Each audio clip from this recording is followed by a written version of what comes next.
मुख्यमंत्री जी जान रहे हैं कि कभी भी बिहार में चुनाव होते हैं, तो ऐसे में मुख्यमंत्री नीतीश कुमार जी ये बात जानते हैं कि कभी भी ऐसी परिस्थिति उत्पन्न हो सकती है कि बिहार में मध्यावधि चुनाव।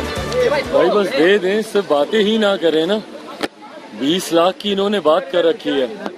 देखिए, सिर्फ घोषणाएं करने से चुनावी वर्ष में मुख्यमंत्री जी जान रहे हैं कि कभी भी बिहार में चुनाव होंगे, और कभी भी इसीलिए होंगे क्योंकि जिस तरीके से इनके घटक दल ही इनके ऊपर दबाव बना रहे हैं, तो ऐसे में मुख्यमंत्री नीतीश कुमार जी ये बात जानते हैं कि कभी भी ऐसी परिस्थिति उत्पन्न हो सकती है कि बिहार में मध्यावधि चुनाव। ऐसे में सिर्फ घोषणाएं करना कि हम इतने लाख को ये देंगे तो उतने लाख को हम वो देंगे। भाई पिछले 18 साल से जो मुख्यमंत्री हूँ, वो आज भी अगर उनको घोषणाएं ही करनी पड़ी कि हम ये देंगे, और जब कोई रोजगार मांगने जाता है तो आप उन पे लाठियां चलाते हैं। भाई हम लोग तो स्वागत करेंगे अगर आप सही में जो बातें आप कह रहे हैं, अगर आप उन बातों को पूरा कर दें तो हम लोगों से ज्यादा खुशी और किसी को नहीं होगी।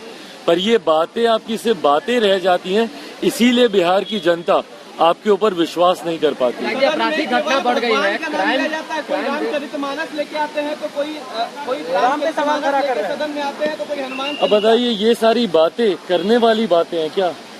राम थे, राम नहीं थे, ये तमाम बातें हम बार बार हम कहते हैं ये आस्था का विषय है। भाई जो चीज आपके लिए सबसे ज्यादा महत्वपूर्ण हो सकती है, संभवतः वो दूसरे व्यक्ति के लिए नहीं होगी। छोड़ दीजिए ना उस व्यक्ति की आस्था पर, क्यों किसी की भावना को आप ठेस पहुंचा रहे हैं? एक राजनीतिक दल होने के नाते सबकी भावनाओं का सम्मान करना आपका उत्तरदायित्व बनता है, और राजनेता होने के नाते जनता की सेवा करना आपका काम है ना कि इस तरीके की बातों को उछालकर किसी की भावना को ठेस पहुंचाना। क्या मिल जाएगा भैया ये सारी बातें बोल के कि राम बड़े थे, रावण बड़े थे? ये तमाम बातें करने का औचित्य क्या है, मतलब क्या है? आज की तारीख में भैया आप एक सरकार का हिस्सा हैं, आप लोगों को बेहतर स्वास्थ्य, बेहतर शिक्षा, बेहतर रोजगार कैसे दे, अपराध से कैसे आप लोगों को सुरक्षित रखें, ये जिम्मेदारी है ना आपकी। पूर्व मुख्यमंत्री रह चुके हैं आप, एक बड़ी जिम्मेदारी है आपकी। ऐसे में बिना मतलब की इस तरीके की बातों को कुरेद कर समाज में एक असंतोष पैदा करना कतई जायज नहीं। आरजेडी नेता का अपहरण के बाद सवाल कानून व्यवस्था पूछ रहे हैं, हालांकि डॉक्टर भी लापता है, डॉक्टर संजीव भी अब तक नहीं मिले हैं। एक बार फिर से कहा जा रहा है कि भाई लालू यादव, जंगल राज वापसी हो गई, किडनैपिंग। भाई देखिए, जंगल राज नहीं पता क्या था, कैसा था जंगल राज। हम लोगों को मुख्यमंत्री नीतीश कुमार जी ने ही बताया था कि अरे 90 का दशक जंगल राज का दशक होता था। पिछले विधानसभा के चुनाव में कैसे घूम घूम कर बताते थे कि जाओ जाकर पूछो अपने बाप दादा से 15 साल पहले का बिहार कैसा था। भाई आज की तारीख में जो 20 साल, 25 साल, 30 साल, 35 साल का युवा, उसको नहीं पता और उसको नहीं फर्क पड़ता कि 15 साल, 20 साल पहले का बिहार कैसा था। उसको फर्क इस बात से पड़ता है कि आज का बिहार कैसा है। और आज की तारीख में जो जंगल राज है, आए दिन आपराधिक घटनाएं जैसी घट रही हैं, ये अपने में दर्शाता है कि अगर सही मायनों में जंगल राज की कोई परिभाषा है तो वो आज की मौजूदा परिस्थिति। सदन में कल नीतीश कुमार को नोबेल पुरस्कार देने की मांग उठाई। अरे प्रभु, बढ़िया बात है। मांग करेंगे आप चाहते हैं क्योंकि मुख्यमंत्री लंबे भाई हम बोले हैं कि मुख्यमंत्री जी बस बिहार को बख्श दें, उसके बदले में उनको जो चाहिए देश दुनिया से ले लें। नया एमएलसी चुनाव की बात हो रही है, शिक्षक निर्वाचन क्षेत्र का। कहा जा रहा है कि आप ही की वजह से पशुपति पारस को टिकट नहीं दिया गया।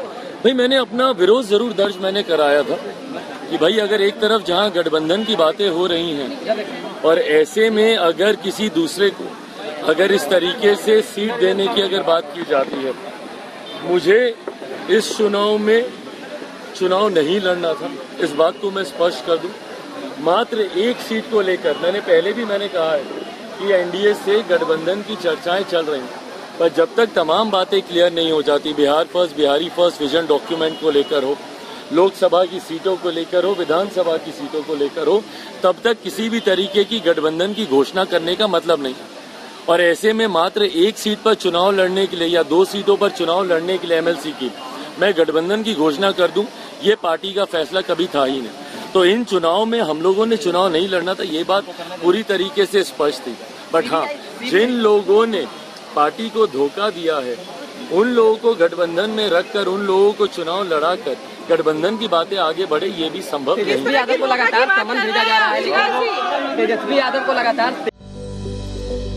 Welcome to K-Mall, a premium project by Kaleen Group. K-Mall is in the heart of Kolkata's electronic, garment and lifestyle hub, Khidirpur. K-Mall, which is designed as a world-class mall, is the outcome of endless effort of our experts, combined with modern superb techniques and new age design. Book now